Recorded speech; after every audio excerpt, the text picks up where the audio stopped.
Okay, so it is Saturday, January 17th, 2026. And I want to set the scene for you. You've had a long week. Mm. You're staring at your TV, remote in your hand, you've got your coffee, but you are completely paralyzed. Oh, yeah. The modern condition. Content fatigue, we call it. Wrong. It's decision paralysis. It is. There are 10,000 things to watch, and you feel like there is absolutely nothing on. Nothing at all. Exactly. And, usually the muscle memory just takes over. You click the big red N, you go to Well, Netflix. it's the default. It's just the default setting for civilization now. It really is. But today, I want to challenge that default. Because if you've been paying attention to the release calendars, and I know you have, there's another player that has quietly stacked the deck for January. We are talking about Peacock. And it's fascinating because for a long time, Peacock was sort of the punchline of the streaming war. Yeah, the spare tire service. Right. But looking at the data now, the lineup, the strategy for 2026, Mm. they are not playing for second place anymore. They really aren't. I mean, I was looking at the slate for this month, and it's surprisingly heavy. We've got the return of the reality juggernaut, The Traitors. Hmm. We've got a high-budget spy thriller called Ponies. And we have to talk about Twisters, which is finally screaming and just dominating everything. It's a mix that, on paper, it shouldn't really work. You have this lowbrow reality competition next to prestige drama next to a huge blockbuster. Right. But when you dig into the strategy, which is what we're doing today, you realize it's actually a very specific play to become indispensable. So let's get into it. And I want to start with the show that is probably taking over everyone's group chats right now, The Traitors. Yeah. Season 4 premiered on January 8th. The show that turned murder mystery into a spectator sport. I mean, if you haven't seen it, it's basically the party game Mafia, but played in a Scottish castle for $250,000. And hosted by Alan Cumming, who I am convinced is just raiding the wardrobe of a flamboyant Bond villain at this point. He is the aesthetic anchor of the entire thing. He is. But season 4 is interesting to me, not just because the game is fun, but because of how they're casting it. They've turned casting into a psychological weapon. A psychological weapon, that's a strong phrase. What do you mean? Well, look at the roster. You have your standard reality stars, the Bravo celebrities like Lisa Rinna, Dorinda Medley. Mm-hmm. We expect them to be dramatic. We expect them to lie. It's their job. Exactly. But then they threw a grenade into the mix here. They cast Donna Kelce. The ultimate football mom. Yeah. Travis and Jason's mother. Yes. And think about the brand she has built. She's America's mom. She brings cookies. She wears the split jersey. She represents wholesome, unconditional support. And now she's in a castle where the only way to win is to look someone in the eye and lie to their face. It creates this massive cognitive dissonance. For the viewer and for the other players, how do you accuse mom of being a traitor? It breaks the social contract. Completely. And I think that's why this show works so well. It's not just drama. It's about subverting expectations of who people are. It turns that wholesome brand against itself. I love that. And speaking of subverting expectations and double lives, that's a perfect transition to the big drama of the month. You're talking about Ponies. I am. It dropped just 2 days ago, on the 15th. Now, first off, we have to clear up the title, because Ponies sounds like a show about horses. Or a very soft reboot of Yellowstone. Right. It is neither. It's actually intelligence community slang. It stands for persons of no interest. Which is a great hook. It's fantastic. The show is set in Moscow in 1977. Mm-hmm. So deep Cold War aesthetic. You have Emilia Clarke, the Mother Dragons herself, and Haley Lou Richardson. Who is so good in The White Lotus. Fantastic. And they aren't playing super spies. They're not, kicking down doors. No, and that's the brilliance of it. They play secretaries at the American embassy. To the KGB, to the CIA. They are ponies. Invisible. Nobody looks at the secretary. Nobody thinks the woman typing the memos knows anything. Until their husbands get killed under mysterious circumstances. Right.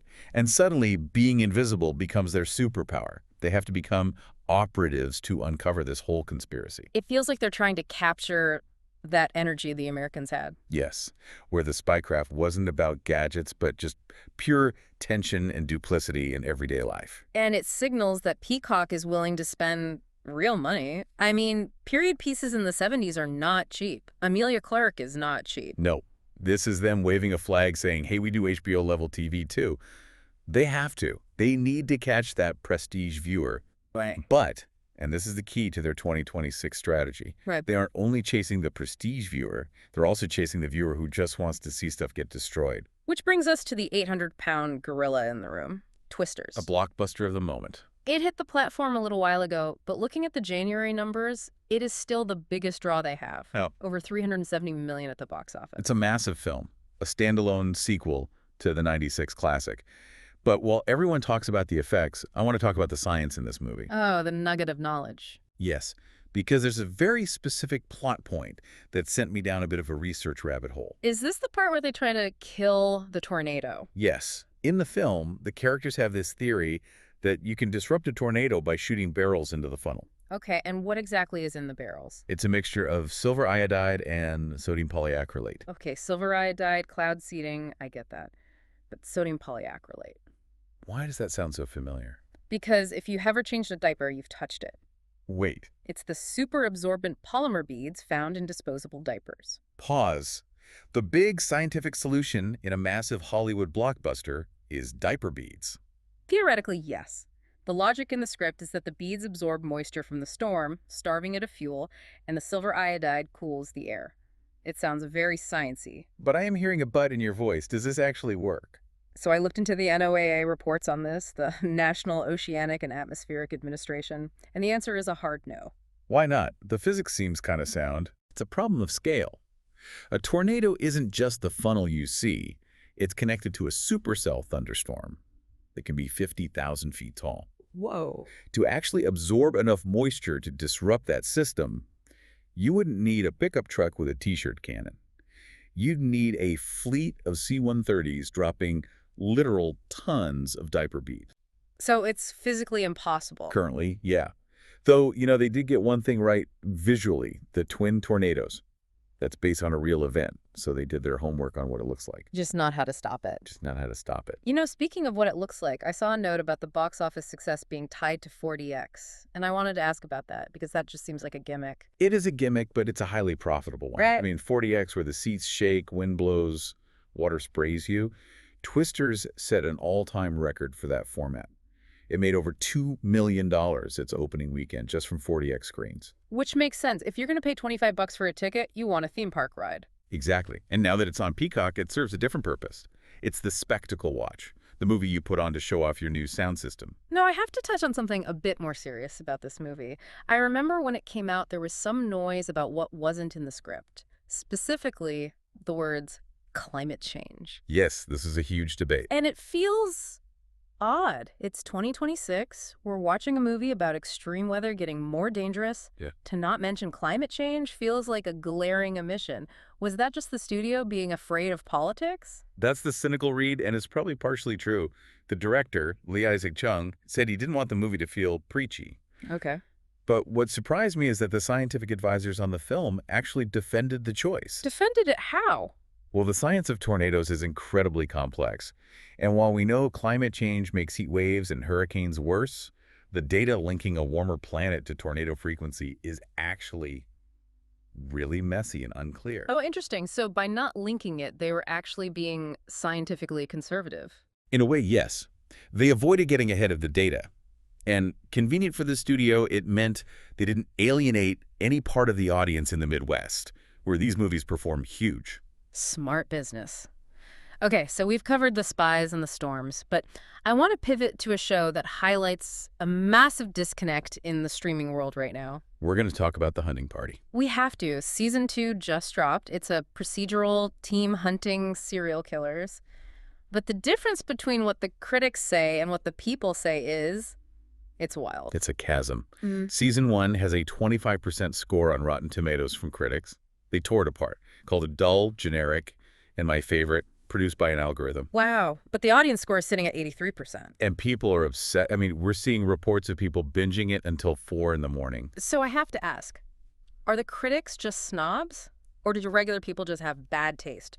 Because 25% is historically bad. I don't think it's bad taste. I think it's about utility. Yeah. Critics watch TV looking for art, for novelty, for something that challenges the form. But the average viewer, especially after a long week, they're often looking for order. Order.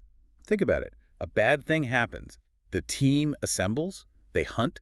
They catch the bad guy. Right. Justice is served. The world is chaotic, but on this show, the world makes sense. It's meat and potatoes TV. That makes so much sense. It's comfort food. You know exactly what you're going to get. And Peacock knows they need that. Mm-hmm. Ponies might get the awards, but the hunting party prevents churn. It keeps people subscribed. It's a portfolio approach. You need the vegetables and you need the candy. Precisely. Although they are blurring the lines. I mean, we should mention they have some high-concept stuff, too. They have Him, the horror thriller from Jordan Peele, Yeah. and Bugonia. With Emma Stone and Jesse Plemons, which Right? is a crazy cast for a streaming show. Insane. It shows they're not just a dumping ground for reruns. They're originating content that competes with HBO or Apple. But speaking of reruns, or at least spiritual successors, we can't talk about Peacock without talking about the show that built the house, The Office. The crown jewel. And now we have the paper. The sequel series. Greg Daniels, same universe, but at a dying newspaper in Toledo. And starring Domhnall Gleeson. It's a smart pivot. Mm-hmm. And they're pairing it with Stumble, which is a mockumentary about competitive cheerleading. So it feels like they are just doubling down on that mockumentary format. They are. And statistically, it's smart. Comedy mockumentaries are the most rewatched format in streaming. People watch The Office on a loop. They want to create the next loop. Okay, so we've looked at the shows, we've looked at the movies, but I want to zoom out to the big picture. Are they still trying to be Netflix? Or are they doing something else entirely? That is the multi-billion-dollar question. And to answer it, we looked at some of the debates happening on Reddit and industry forums comparing the two services right now in 2026. And what's the verdict? Well, the argument for Netflix hasn't really changed. It's volume and tech. They have more stuff, and for the AV nerds, they're more consistent with 4K and Dolby Atmos. So if you want the shiny new object, it's Netflix. Right. But the argument for Peacock is shifting drastically. The argument for Peacock is now about linear utility. Linear utility. Okay, break that down for me. Users are pointing out that Peacock feels less like a website and more like, well, cable TV.